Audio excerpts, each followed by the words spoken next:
मैं आपकी सूचना के लिए कुछ चीज़ें यहाँ बता देना चाहता हूँ।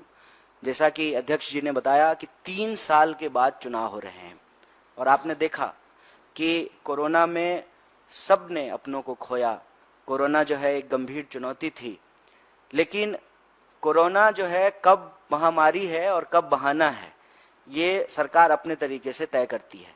तमाम तरह के जो है चुनाव हुए देश में, लेकिन विश्वविद्यालयों के चुनाव को रोक दिया गया। खैर, अब जब चुनाव हो रहे हैं, ये एक स्वागत योग्य कदम था और इसका हमने एनएसयूआई की तरफ से स्वागत भी किया।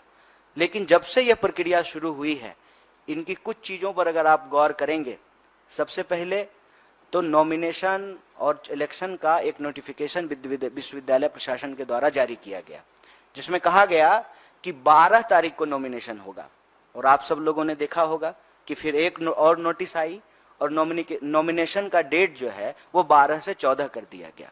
यह जो नोटिफिकेशन आया, इसमें एक और चीज पे हम आपका ध्यान आकर्षित करना चाहते हैं कि कोरोना के आधार पर इस बार दिल्ली विश्वविद्यालय में जो लोग चुनाव लड़ रहे हैं, उनको 2 साल का एज रिलैक्सेशन दिया गया, 3 साल का।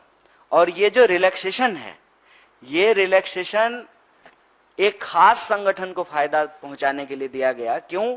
क्योंकि विश्वविद्यालय के जो और स्टेक होल्डर्स हैं, चाहे वो कर्मचारी हों, चाहे वो टीचर हों, चाहे स्टूडेंट्स हों, उनके बीच में इस बात को लेकर के कोई जानकारी नहीं थी।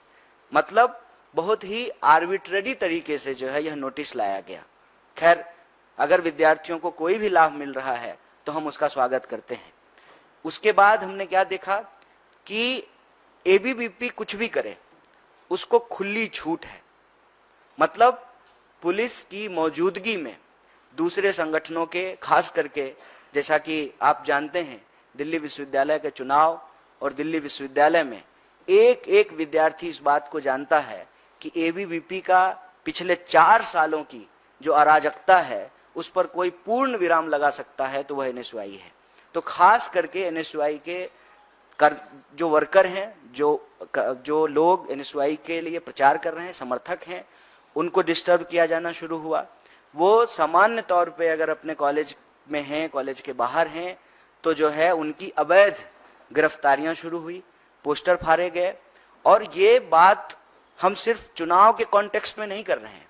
पिछले कुछ दिनों में अगर आप देखेंगे तो लगातार दिल्ली विश्वविद्यालय में एबीवीपी के समर्थक या एबीवीपी के लोग खुलेआम हिंसा करते हुए, गुंडागर्दी करते हुए पाए जाएंगे। आप सब लोगों ने भी देखा होगा कि किस तरीके से वो कॉलेज का गेट तोड़ रहे हैं, किस तरीके से जो है गर्ल्स हॉस्टल में जबरदस्ती गेट के ऊपर चढ़ करके घुस रहे हैं, किस तरीके से जो गर्ल्स कॉलेज का फेस्ट है उसमें घुस करके डिस्टरबेंस कर रहे हैं, किस तरीके से आम विद्यार्थियों को परेशान किया जा रहा है, डराया जा रहा है, धमकाया जा रहा है।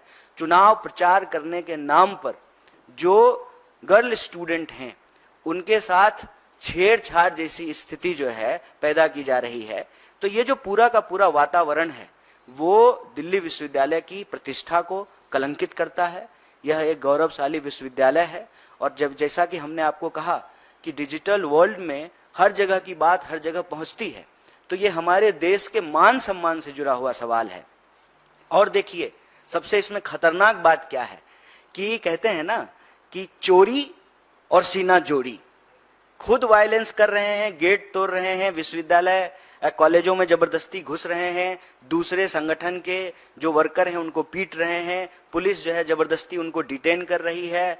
और वही लोग जो है मीडिया को यह भ्रमित करने का प्रयास करते हैं कि एनएसयूआई के लोगों ने वायलेंस किया।